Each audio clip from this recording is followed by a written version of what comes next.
Assalamualaikum warahmatullahi wabarakatuh. Bismillahirrahmanirrahim. Jamaah yang dimuliakan Allah, marilah kita selalu memanjatkan puja dan puji syukur kehadirat Allah Subhanahu wa taala.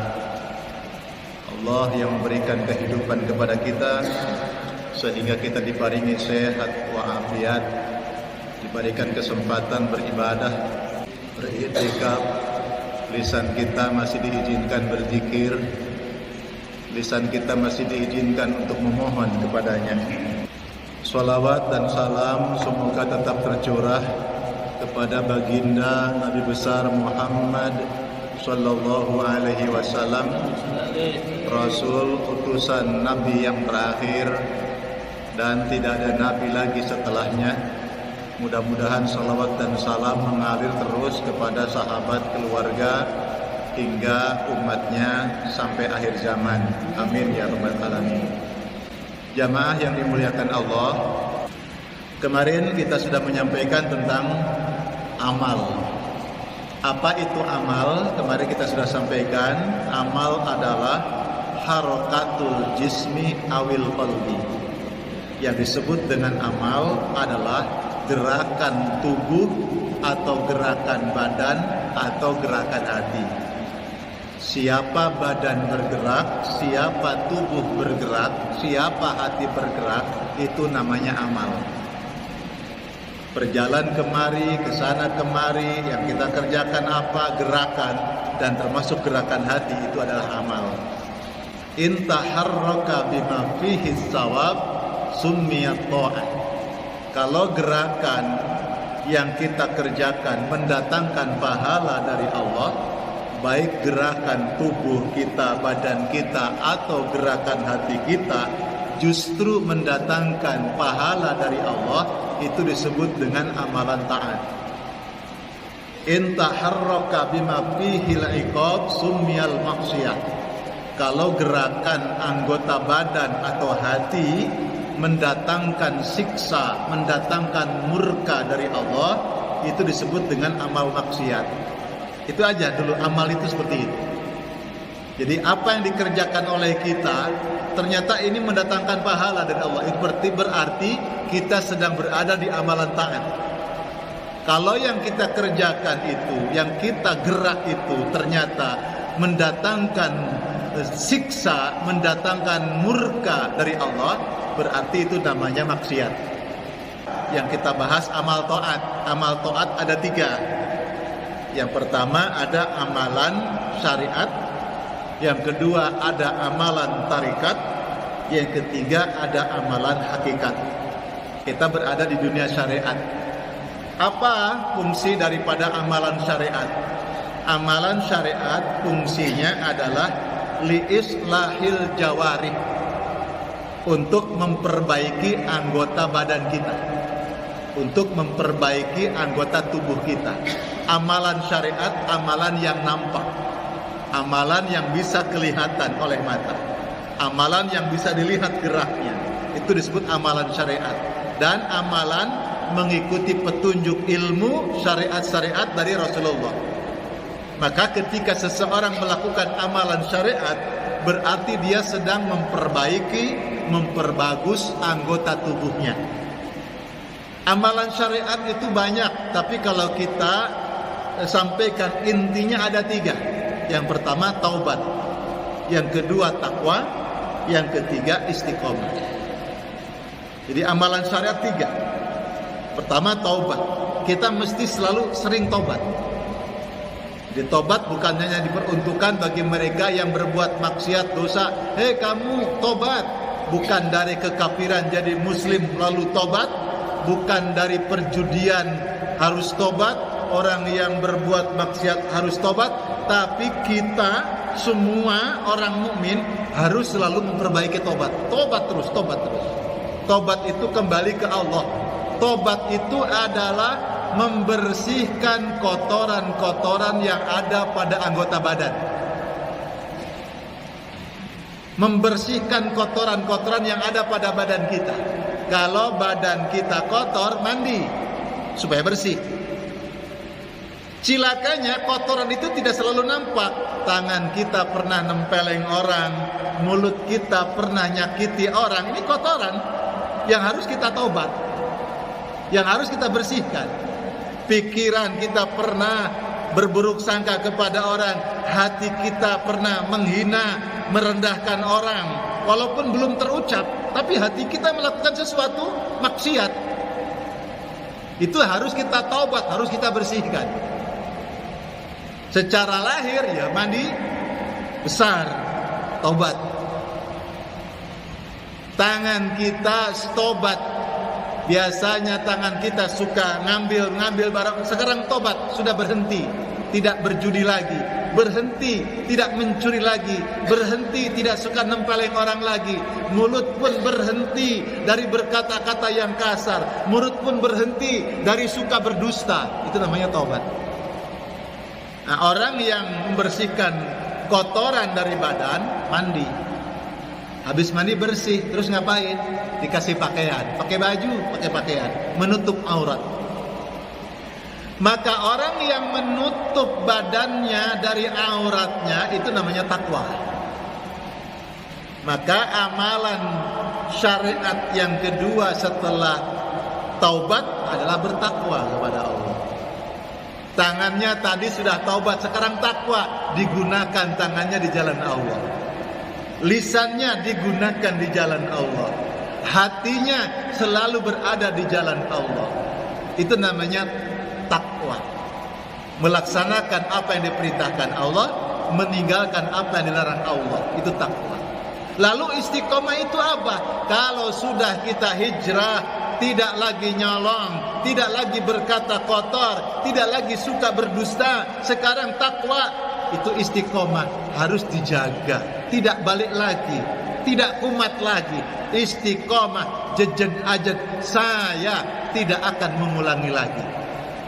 Nah, insya Allah kalau seorang hamba Allah melakukan 3 amalan syariat ini dengan paripurna, dengan mantap, taubat selalu dia kerjakan, takwa selalu dia jaga, istiqomah terus menerus, insya Allah dia akan naik tahapan, yaitu amalan yang kedua, yaitu amalan tariqat.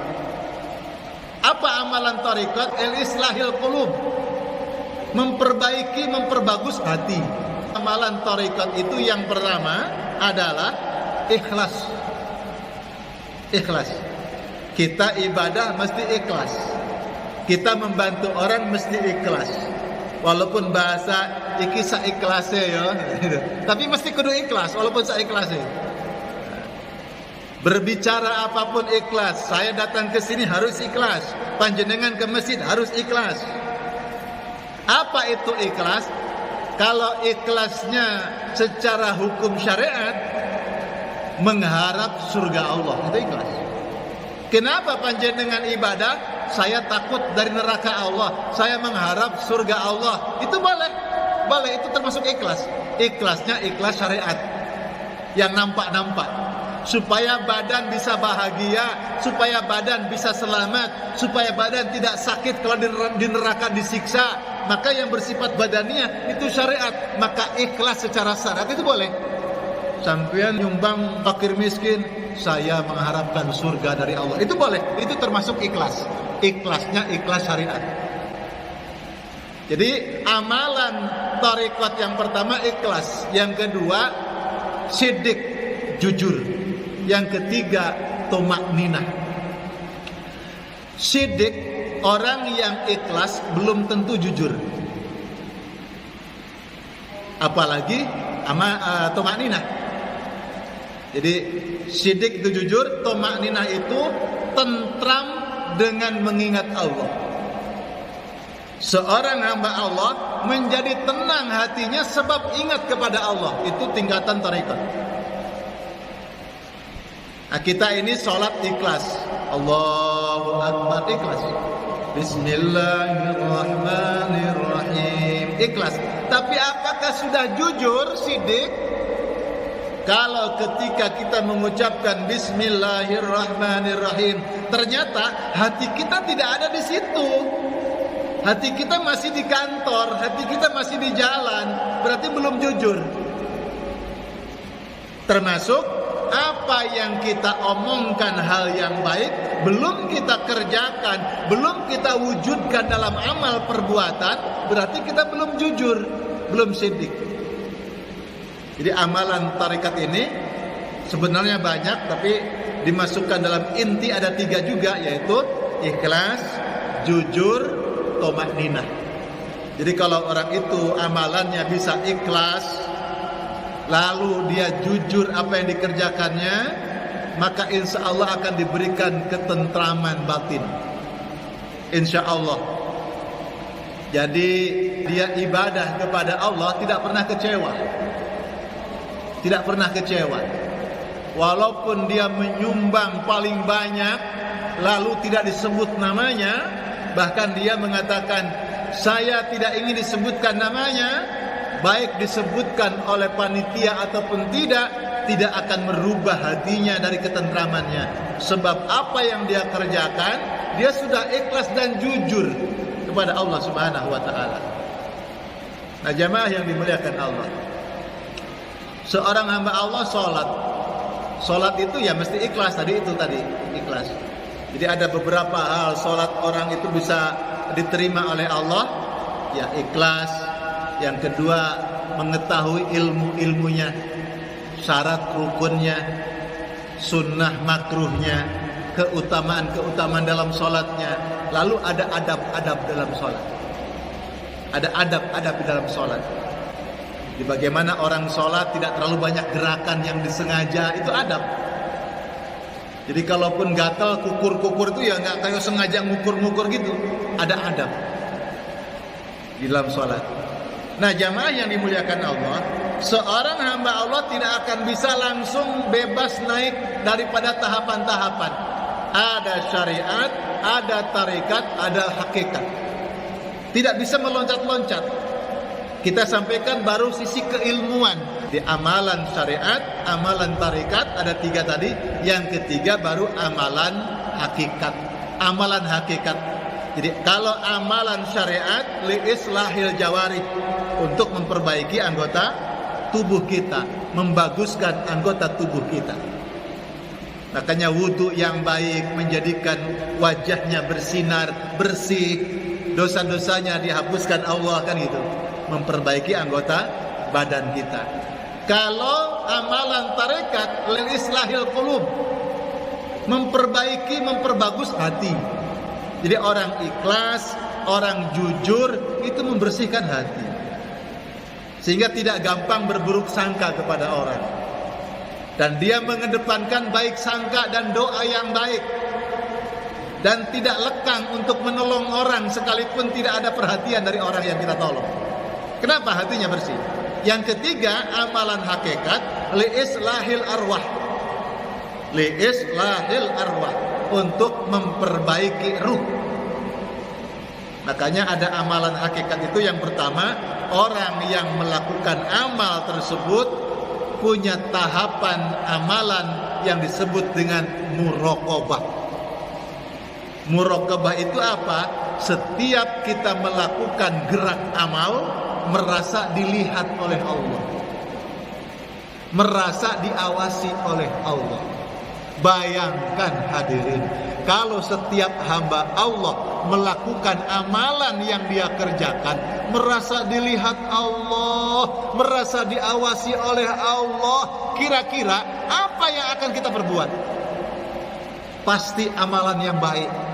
Pasti kita akan berbuat yang terbaik. Pasti kita akan memilih mana amalan yang ideal, yang paripurna, yang harus saya persembahkan kepada Allah. Sebab ini dilihat oleh Allah, dicatat oleh malaikat. Jadi muraqabah. Yang kedua, musyahadah. Lebih tinggi lagi musyahadah. Seseorang tidak akan mampu mendapatkan musyahadah kalau tidak diasah muraqabah. Muraqabah merasa diawasi Allah, merasa dilihat Allah terus. Kalau musyahadah merasa melihat Allah. Merasa melihat Allah. Jadi kalau tadi seorang hamba Allah melakukan apapun di keramaian merasa dilihat Allah, sendiri merasa dilihat Allah, merasa diawasi Allah terus, ada CCTV besar.